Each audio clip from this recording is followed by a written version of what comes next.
Hey, welcome everybody to Dropping the Gloves, official podcast of hockeyfights.com. Very excited today. We have a former Michigan Tech grad. Now, we don't get many grad. Can I say grad, Andy? You can say grad. You can call me reject. Whatever you want. Whatever works. We got a reject here, Andy Sutton. No, Andy Sutton's kind enough to join us. He's had a decade-long career in the NHL, decade plus. More importantly, he went to Michigan Tech. We'll dig into all that. Andy's calling from Nashville right now. What's going on, Andy Sutton? Thanks for joining the show. Hey guys, my pleasure. Yeah, trying to live well amidst all the craziness here, but it's we're definitely in a spot where things have remained somewhat normal, which feels nice because my family's still back in Canada, and it's pretty crazy what they're dealing with. I'm glad you didn't say I'm just trying to live my best life, because we were going to have to end the interview very, very quickly. Shortest one on record, but I'm glad you pivoted, because I can't stand those sayings like that. Tim says them all the time. No, I don't. Come on. YOLO, Tim. YOLO, baby. Yeah, I say that all the time. What you'll know is if you're living your best life, you really shouldn't have to try that hard. It should be a little bit more natural and intuitive. Yeah. Tim's a millennial, so he's all about those little slogans, right, Tim? Yes. You're a millennial too, John. We learned that. We covered that. No, definitely not. So let's just jump into, we were talking before you came on about St. Michael's. You were born in London, Ontario, bounced around a little bit because of your family's work situation. Very similar to mine. I was born in Edmonton. We bounced around because of my dad's job. We went from the west to the east and kind of settled down. We lived in my grandma's house for a while, blah, blah, blah. We had a very similar trajectory. What brings you to Michigan Tech? Because when I went to Tech, there was very few Canadians. You must have been there when there was no Canadians, in my opinion. What got you to Tech? You were playing for St. Michael's Buzzers, which is a tier 2 league in Canada. How do you get to Northern Michigan from there? Well, I was never drafted anywhere. So I never got drafted to OHL. I would say I was a late bloomer, and I don't know if it was just being big. It took me time to get used to my body or whatever. But even when I was at St. Mike's, I was playing as a forward. I was still I think relatively unsure of what I was going to do with hockey. So I ended up having a halfway decent year, and I got an offer to go to Tech, and then I got an offer to go to Brown. Well, we couldn't afford to go to Brown. So I took a partial scholarship to Tech, but there was nothing else on the table. I mean, there was nothing else available for me. But I loved it. I went up there, and I happened to go up for my visit for Winter Carnival, which was great. Right. So, I mean, how do you say no when you get to experience Tech during Winter Carnival? So it was an easy decision for me. And I really had aspirations to really enrich myself scholastically. I really did want to, do some things there. And I didn't know hockey was going to be the thing that was going to be my thing. So I wanted to make sure I was insulated. And I think that was always kind of preached on to me too by my parents. Hey, let's figure out a way to get an education out of this. And in hindsight, guys, it was probably one of the best things that ever happened to me, because I was able to go up there and kind of hide a little bit. It's way up in the UP, and I happened to have a couple coaches that really helped me along the way there. I wouldn't say that every coach I ever had has helped me, but I had a couple there that really helped me, and there were a couple of pivotal things that happened while I was up there. I think one, I was able to work on my skills playing on the big ice. Johnny, as I'm sure you can attest, as a big player, you learn to chase all these those little bunny rabbits around. I mean, it helps a big guy learn how to be a better skater, which I think helped me a lot in my life after collegiate hockey. And then I think just working the sort of school life balance that you've got to do when you're also trying to become an engineer, because you don't know if you're going to play hockey, after school's over, was a really incredible, sort of more global education. And I think just kind of coming out of that, having that sort of small town feel, and then getting a chance to go play in the NHL, it just felt like such a gift. I was so thankful for it. Yeah, Michigan Tech at that time was in the WCHA, and we would play on these massive Olympic sheets in Denver, in Colorado, in Alaska, and there was a few other ones. And these teams, when I played, there would be these, like you said, just speedsters. I think everyone thinks that a bigger ice surface is not beneficial for a big guy, but I think it works out because you have a little more room to kind of maneuver a little bit. Whereas if you're in tight quarters, it's hard for a big guy to maneuver. I don't know if that makes sense or not, but I know when I talk to the skill guys, they prefer a smaller ice sheet. They don't like going overseas and playing on the Olympic rink, because it gives the defense more time to set up. It gives people more time to, keep you on the outside. So I don't know. I enjoyed the big sheet for whatever reason. It gave me time to kind of get my gap, maybe my mistakes weren't amplified as much as they are in like a small little area. Did you find being a big guy, it was easier to go out and play in Alaska where you have like miles of ice? I did, I kind of think of it this way, like I'll go the odd time now and go mess around with some of the young guys like in a 3-on-3 rink. And if you're not moving quickly and you don't have all the pieces like firing and you're kind of exposed in that environment. And like despite where I played and everything like that, I can go out there with a bunch of 16-year-old kids and look like the worst player in a 3-on-3 game. So, then on the big sheet, I think to what you're saying, John, is like, you've got that extra, second maybe to make a play. So you're not so forced to be as exposed, which I think also can help you gain confidence. And then I think just being big and also being able to work on your angles and your gap and stuff like that. Like eventually they got to come through you to score because the shots from the perimeter don't go in. So it's still the same game inside the dots, but I think as you learn to, save your energy and think about where you're positioning your body and stuff like that, you can become even more valuable as a big player playing on the big sheet. So why the switch from left wing to D? Because that's a very rare thing for a left wing to go to a D. Usually you see it the other way where it's like, okay, this guy's a D man. He's not very good in his own end. Let's put him on forward. Why? How does that happen? Especially in college? What's going on with that story? Yeah, it's a good one. I had transitioned quite a few times throughout my career. I started out as a defenseman playing, and as a young player, I was scoring a lot of points as a defenseman. So I don't know why, but somebody was like, oh, it's intuitive. Let's turn him into a forward. So I think at about 12, 13 years old, they turned me into a forward. Okay. And I got a scholarship, as I mentioned, as a forward. And I had a really lackluster first year and wasn't doing much during my second year. And it happened to be the lockout year of 1994-95. And at that time, Randy McKay and Jim Storm and a few other guys came in and they were practicing with us. They're from up there. And Pierre Paget, the sort of infamous coach, came in for 2 weeks. He was a friend of our coach, Bob Mancini.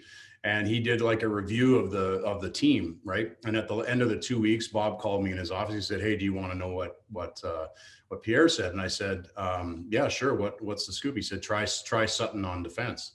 And he's like, "What do you think?" I was like, "Yeah, let's go for it. What the hell? I got nothing to lose, right?" I think I had 4 points my first year, hardly played. I didn't see anything in the future for me, honestly, for hockey. Like I was like, maybe if I toy around in the East Coast League for a year or two, I'll shut her down and then I'll go back to school. I always wanted to be a family doctor. That was the thing I was going to do.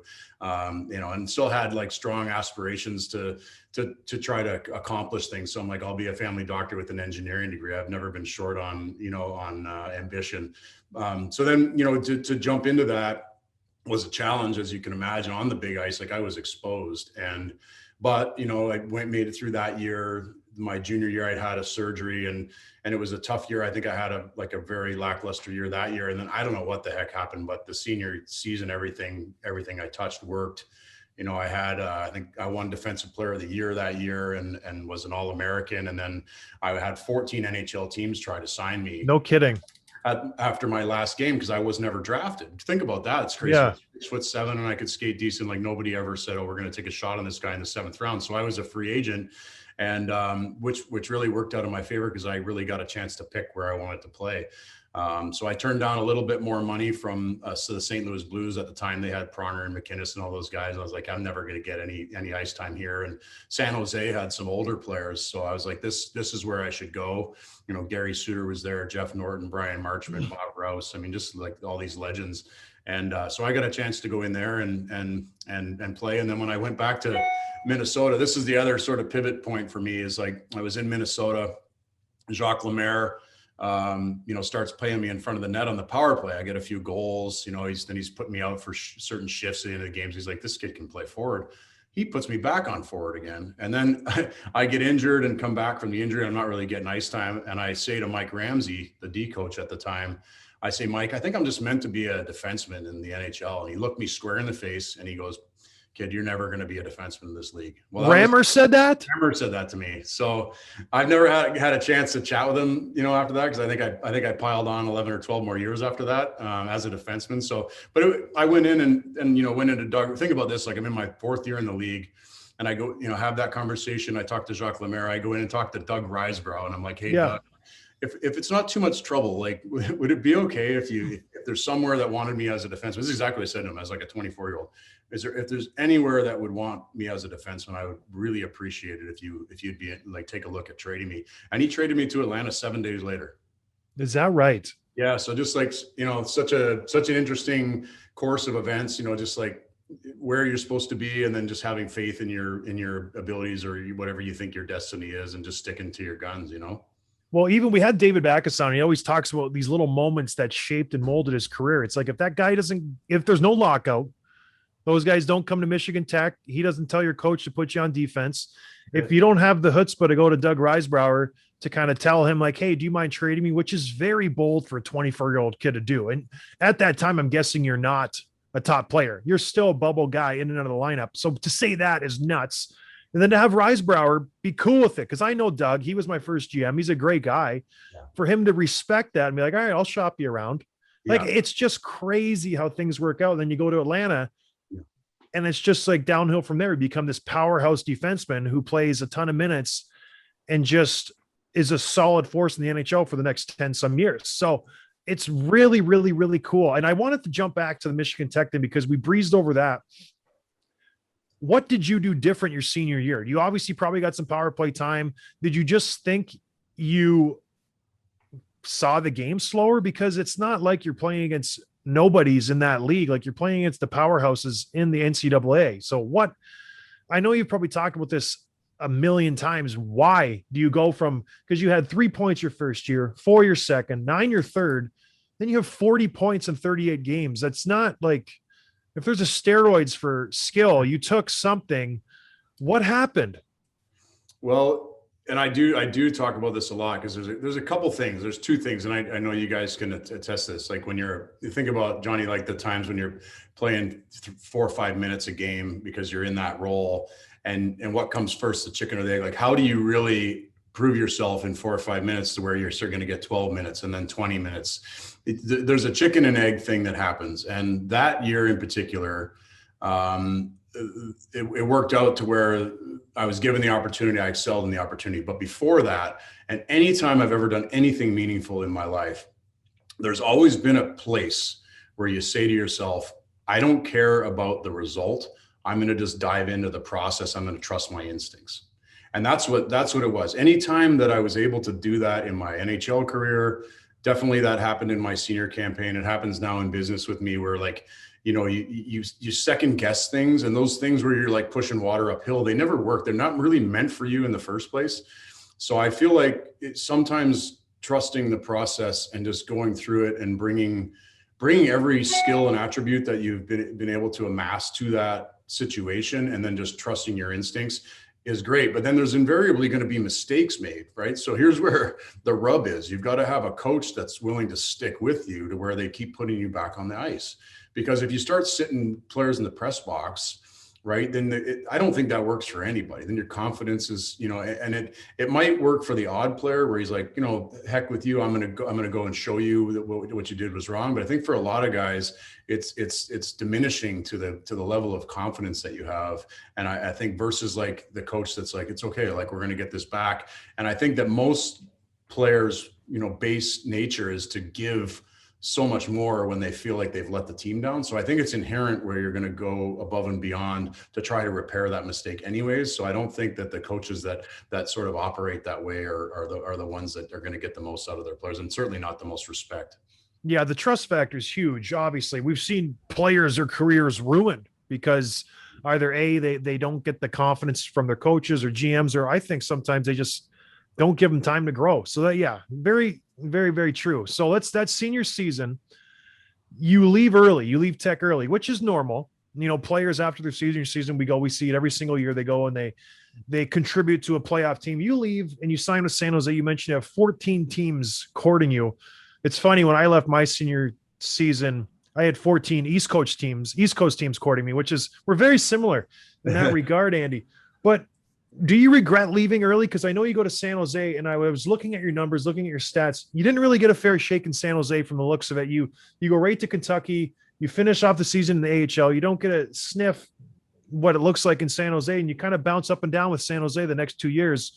Do you regret signing with San Jose? Do you regret leaving early? Like what is your mindset when you go to San Jose and they're like, go to Kentucky, and then the next year you don't get that chance in San Jose? Well, leaving early wasn't even a question. You were gone. Yeah, I was gone. I was so excited. I'd come off a great season. I was healthy. I was in game shape.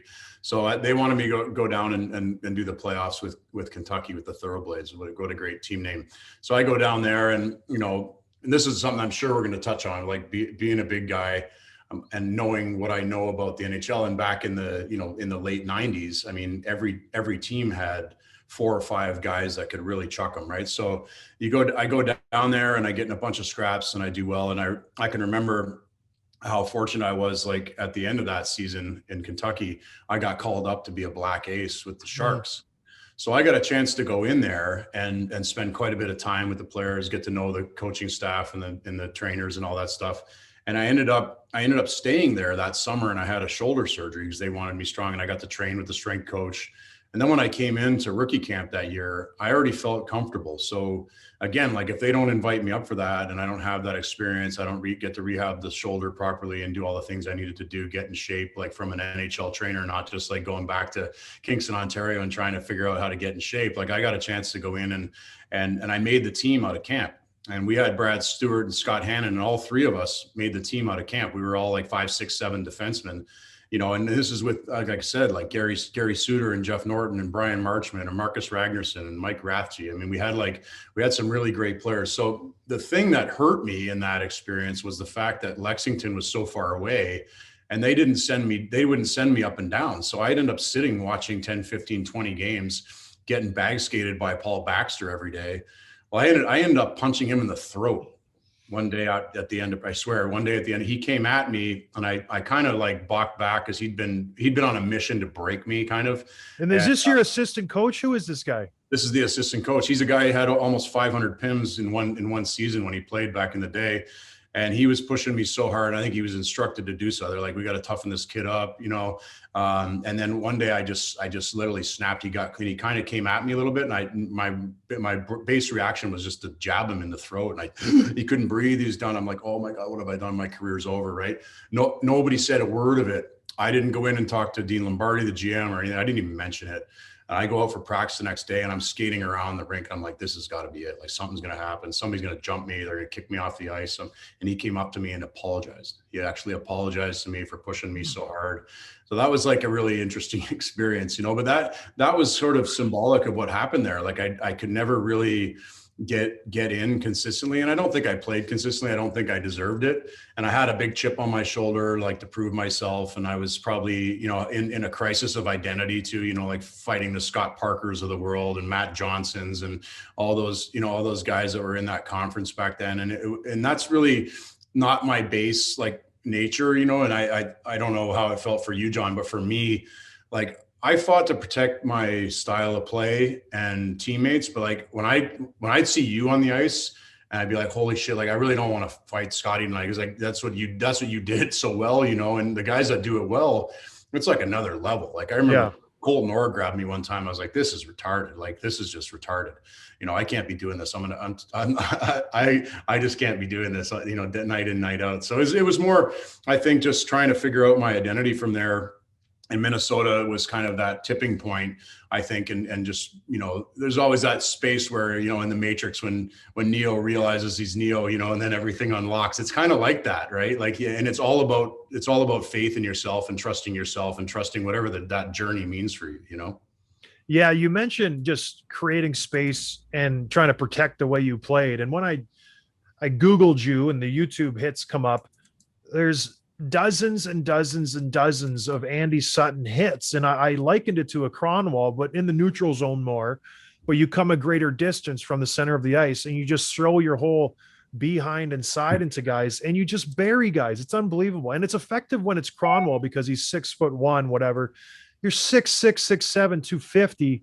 How did you come up with this hitting style? Because it's very rare. Not a lot of guys can do it. It takes a lot of timing. And if you miss, you look like a fool. You go flying into the boards and the guy just jumps around you. How does this come about? And how did you become so effective at it to the point where you're like just murdering guys?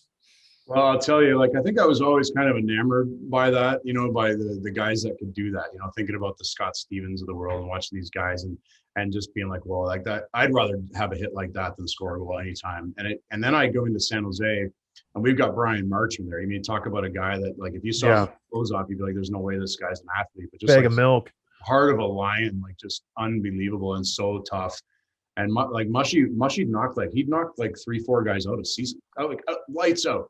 And then like the tough guy'd come and fight him, and he'd beat the tough guy up too. Like, he just threw both hands. It was crazy. So I got a chance to, experience watching a lot of games with him in it, and just how fearless he was, right? And how many hits he'd make that would really alter the course of game.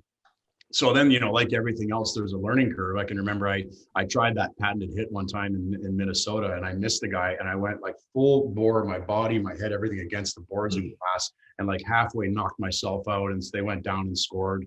I missed late in my career in Edmonton. Bertuzzi went around me and tucked one under the bar, and it ended up being the thing that really was the thing that ended my career. When I was in Edmonton, I got suspended twice in a row, and I can remember I came in for practice the one day, and all the brass was down in the coach's room, and I was like, "What's going on here, Tom Rennie?" Because they said, "Sutz, can you come in?" I was like, "Sure." I come in, and they got on the big screen there. It's Brendan Shanahan, like his head's like this big, and they're like, "Sit down for a second." I sit down, and Shanahan's like, "Sutzy, like, you've been back for 4 games since the 2 suspensions, and I could have already suspended you 2 more times." So he pulls up like 2 or 3 more hits that I'd had since I came back. He's like, "You have to figure something out, or I'm going to make the biggest example out of you, and your career will be done." No kidding. So that was the writing on the wall for me. The game had changed, as you guys, I'm sure, have talked about a million times, like these puck moving defensemen or whatever. And it's funny how it's come back now, and the guys that like played the way that we used to play are back, and coveted again. But at that time, like, it was moving the other direction. So, again, like, I saw the writing on the wall, and thankfully I had signed another year extension. And then, Tom Rennie called me in at the end of that season and said, "Sutzy, next year you're going to play like 30, 40 games. Like, we got all these young guys." And I just looked at him and said, "Well, I'm not going to accept that." Right. So I go into that summer, and I'm going to train my ass off, and I'm training like crazy, going so hard. And I ended up breaking off a piece of my femur inside my knee joint. And it ended up being basically a career-ending injury. So that was the end of it. Very anticlimactic, for sure. What is your number one hit that you look back on and you're like, "Gosh, that was perfectly timed. That was my favorite hit"?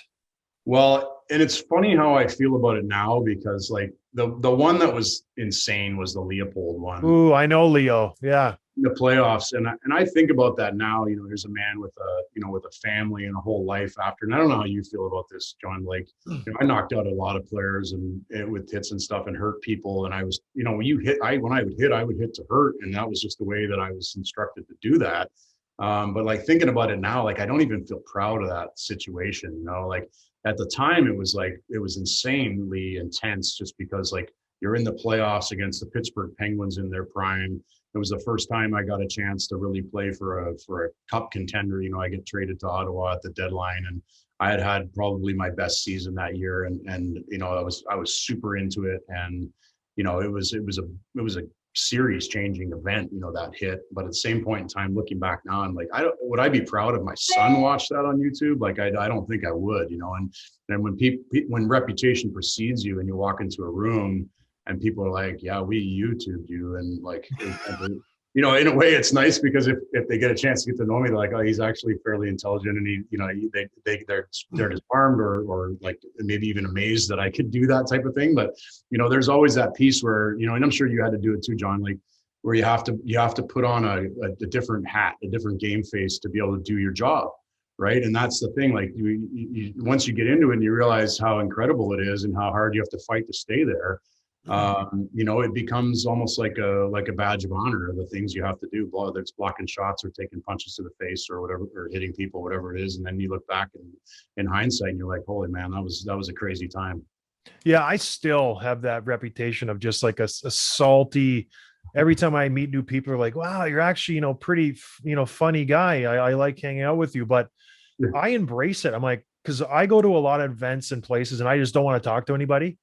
And so I just play it up like, oh, John, he's a real a-hole. I'm like, yeah, don't talk to me. Stay away from me, because it works in your favor sometimes. But yeah, Sure. you do get that reputation. You're like, oh, there's Andy Sutton. He's a dirty player. You know, he's a predator. Watch out for him. I knew whenever we played you, I was like, okay, watch out for Sutton. If he steps out of line, you're going to have to fight him. He's a tough mule. But did you ever adjust your game? Because I talked to the heaviest of the heavyweights, the Steve McIntyres, the George LaRocques. They would tell me how they would maybe adjust their game if they played against some heavyweights. Did you ever go into the rink and you go, gosh, I know you fought all the heavyweights. Like there's Wade Belak. I might not finish this check. Did that ever cross your mind? Certain guys it did for sure. Like Wade didn't have that effect on me. And like I'd go into Toronto, I think just being from there, and I'd run around because I just like had family and stuff there. And who were the guys then who made you second guess?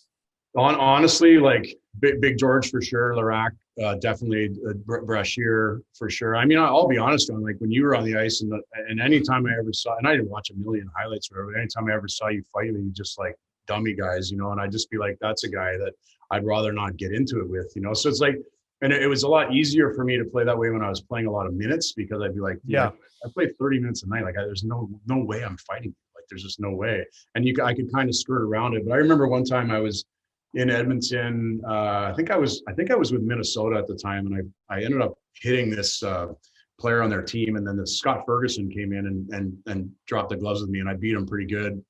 And then Big George chased me. He literally chased me around the rest of the game, and I literally couldn't hardly make eye contact with him. I was like, I'm gonna get freaking destroyed by this guy, you know.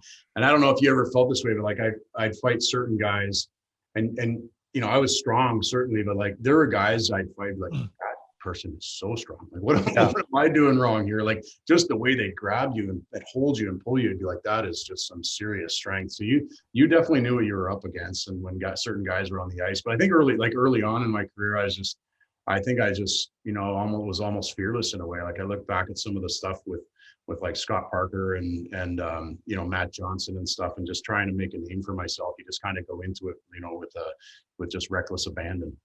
And it's not like you fought a ton, but like you said, if you had to, you know, protect yourself, you were more than willing to drop the gloves. Is there one fight or a couple of fights that you remember? This is a fighting show. It's dropping the gloves. We love talking about fighting.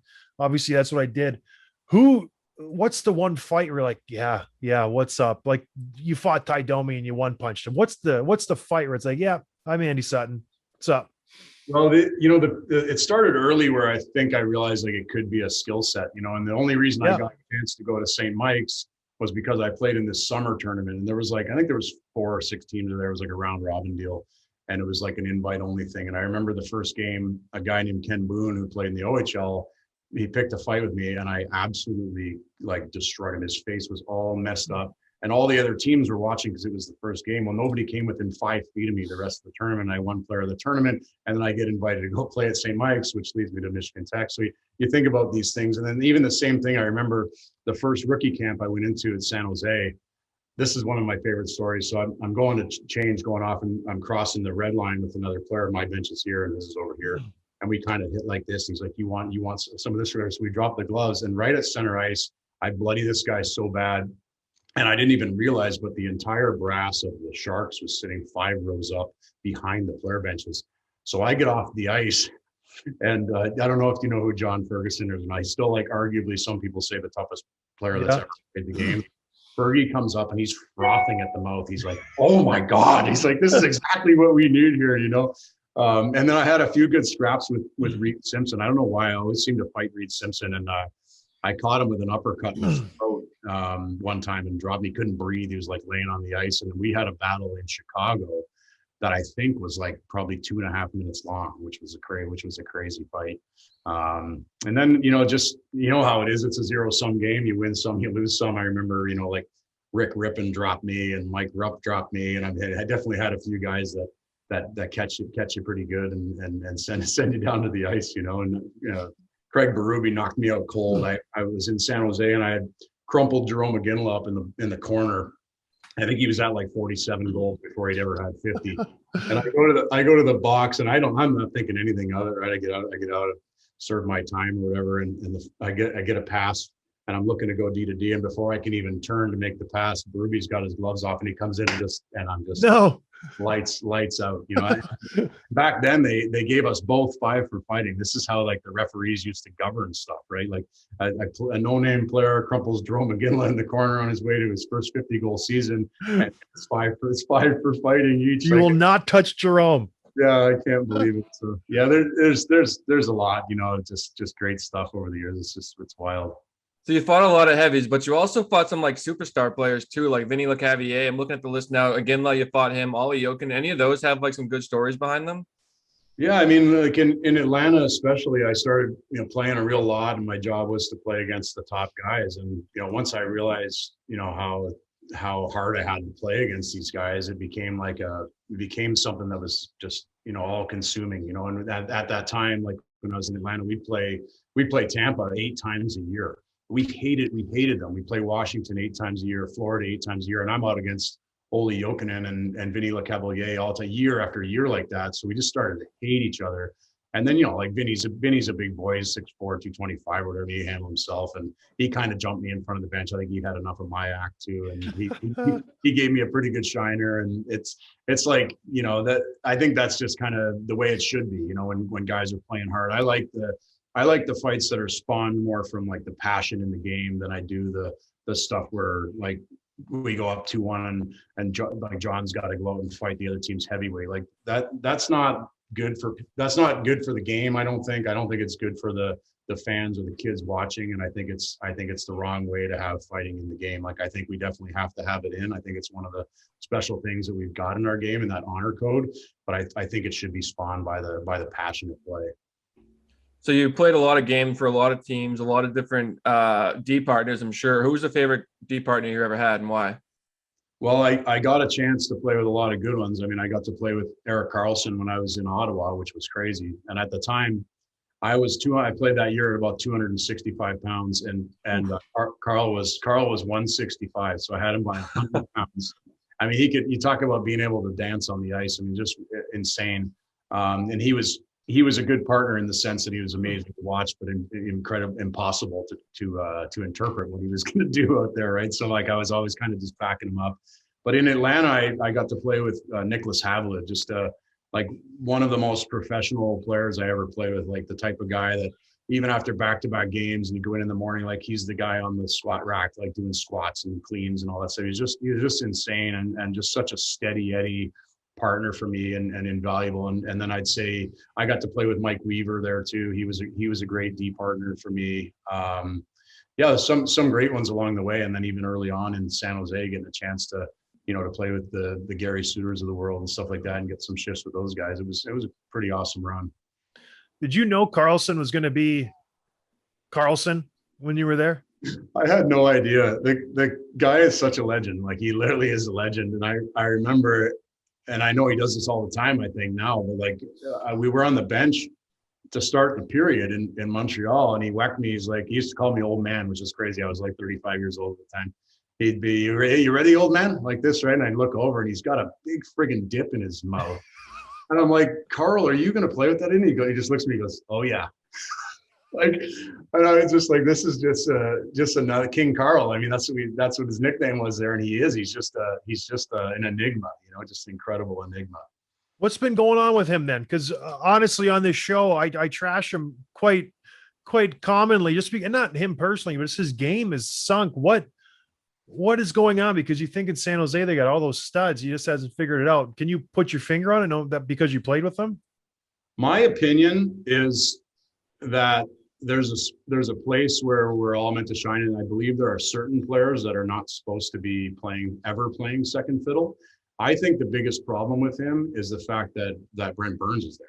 No kidding. And I think him having to maybe man the second power play unit when Burns' unit stays out there and gobbles up 2/3 of it. I mean, I remember what that was like. If you got the last 25 seconds, you got no time to prove your value on our play.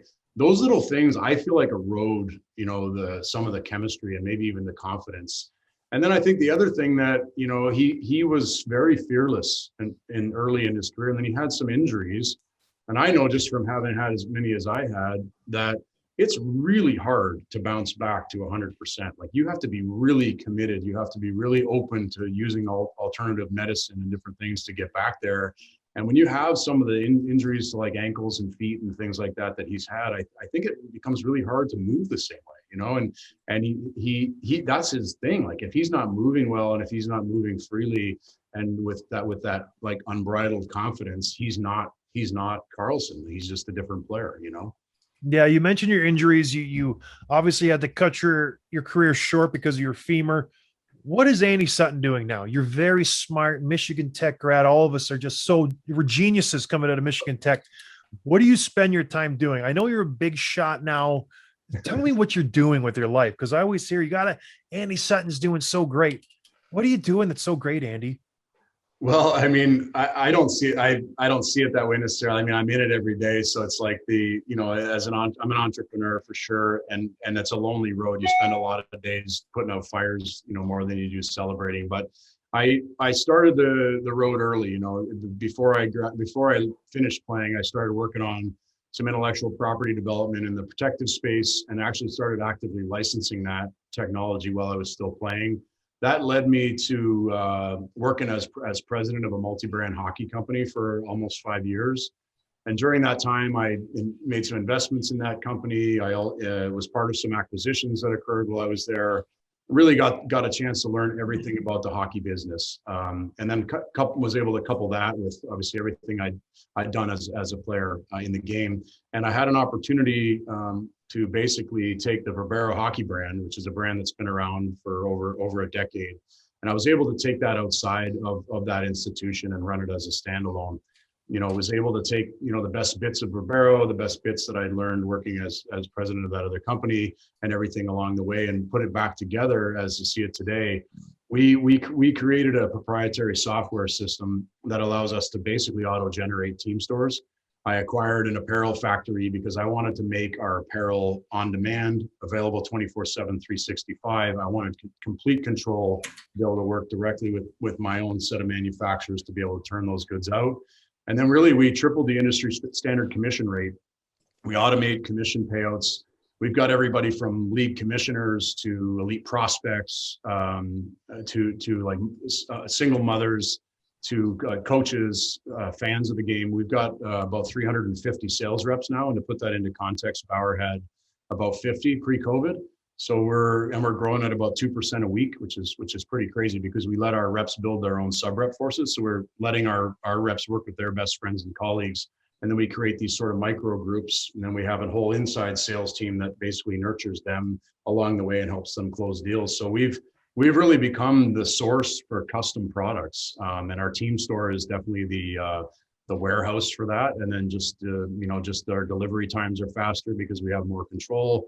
We sell everything at player direct pricing, so we are really able to cut out the middleman. We don't try to sell through wholesale. We don't have all the big CEO bonuses like the other brands. We're not constantly trying to create new products, which just really drives costs up. We're a best in class company. Like we have the lightest stick on the market at 350 grams, the only full carbon fiber skate, the only full 3D printed, full custom helmet system, the only full custom goalie program. We're the only company with a team store software, and the only company that owns their own apparel manufacturing. So we've got a lot of really unique things to go along there. And then also the way we structured our rep system. We've got a family. Like we're like the social media of hockey. We're really connected. You know, we're working with a couple really Steve Dubinsky, ex-player, and he runs some incredible tournaments. That has a tournament company. And then he texted me yesterday. He said, "Hey Andy, do you know Ryan Taylor?" I was like, "Ryan Taylor from Burlington minor hockey. Like I played with him the time I was 6 until I was 14. He said, "Yeah, that Ryan Taylor." So he connects Tails and I, who I haven't talked to since I was 12 years old. And Ryan runs a bunch of big programs in Chicago, and we're going to talk about, you know, how we can work together. And that's the way our program works, because you guys know how small it is, and we're so interested. Yeah. And then we've got about 30 ex-NHLers on staff. We've got several different podcasts that partner with us. We've got about 30 PHPA players and about 20 of the top women in the game. Those are all comprised in the 350 reps that we have. So we've got a lot of cool credibility behind what we're doing, and a lot of people have bought in and put their names behind what we're doing. So that's what everyone's talking about. Okay, now I understand. It's hard to encapsulate it in a short synopsis, but that's it in a nutshell, anyways. Okay, so if I want a stick, I just go on your website and order a Vibero stick, and I can have my name on it and everything. Well, the sticks we do a custom program. You're gonna have to get off your wallet and hit a minimum, but our Can't minimum do that. our minimums are quite low, so you'll be happy for sure. That's pretty impressive, man. You got to be pretty happy with that, because most guys, when they retire, they him and haw, they putz around, and they get, I don't want to say depressed, but you need to find a purpose in life. It's got to be cool to have your own company. It's a big deal. It is, and I feel really honored by the way it's gone. We've had all of this growth really through COVID, so I'm really excited to see what's going to happen when this all ends, all the madness, right? Because Canada's hardly even been turned on, and we have half our rep force up there. So I know what we've been able to do here in the U.S. over the last year and a half, and I'm really excited to see when things normalize what this is going to look like, because we're experiencing some really, really incredible things right now, and I'm excited to see where it's going to go. Well, where can my listeners find you? Because all my listeners, they love hockey. They all have hockey equipment. So where can they find you to get some gear? Well, Vibero.com is who we are, and Vibero is a Latin word. It literally means to beat, lash, scourge, or drum. So we're definitely trying to obliterate the status quos in the market. Vibero.com is easy to access. Andy, give them your cell phone. That's what I'm trying to say. They want to get in touch with you. With me? Yeah, well, I mean, if anybody at all is interested in joining the sales force, you can email team@vibero.com. I do see those emails. So okay, we have a whole staff that sort of triage those things. But team@vibero.com is where you can go to get answers on anything. It's a great thing, but we've got people that do this full time. We've got one rep that's got, I think, almost 40 sub reps. And he's absolutely crushing it, because you earn on your sub rep sales, and then all the sales that he brings in directly, he earns more money on.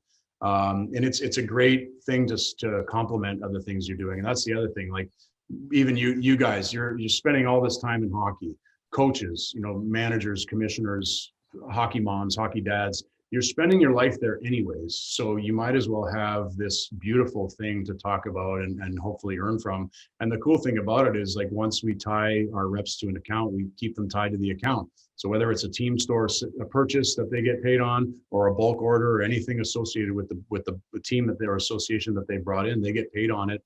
And it's sort of like an annuity in that regard. It is beautiful, Andy. Thank you, John. So beautiful. Just like that smile of yours. My goodness. I had no idea. So handsome. It's been a lot of work, I'll tell you. It's been an insane amount of work, and thankfully I've got a lot of really amazing, inspired people by my side that help us get this all done. But it's definitely become a life of its own, for sure. Well, that's a good thing. I'm very happy for another Michigan Tech grad just being successful, Tim. What can I say? We cannot fail Michigan Tech grads. It's ingrained in us. Well, we got to make it through the gauntlet up there. That's why 4 years of tech is. It's not easy. 4 years up there, I'll tell you what. But anyways, Andy, thank you. I'm sure you have conference calls to get through. I'm sure you got to talk to your board of governors, all your acquisitions. It's very exciting things. It's beautiful. Thank you for joining us, Tim. Any last words? No, thanks for coming on, man. This has been great. Our listeners are going to love it. Great. I'm glad, guys. Thanks so much for doing this. I don't know if you guys want to talk about the Danbury Trashers stuff or not, but I think it's very newsworthy for the fans of fighting, for sure. But we got an exclusive partnership with the Danbury Trashers to do their game wear, their authentic game wear, and we're partnered up with AJ Galante, and that's been a really cool thing the last 7 days or so. Well, if you want some Dansbury Trashers, email Andy at vibero.com. Hey, no. Team at Vibero, please. Oh, team at Vibero. Excuse me. I would never give out your personal email. But yes, get in touch with Vibero. They got lots of cool stuff. And then, give Andy, drop him a line. He's a good guy. But thank you, Andy, for jumping on the show. It was a pleasure, my friend. Yeah, all the success you are due. Tim, anything else? Last second? Nope. That's it, man. Thank you for coming on. All right, everybody. Thank you for listening. We'll talk to you next week. Cheers.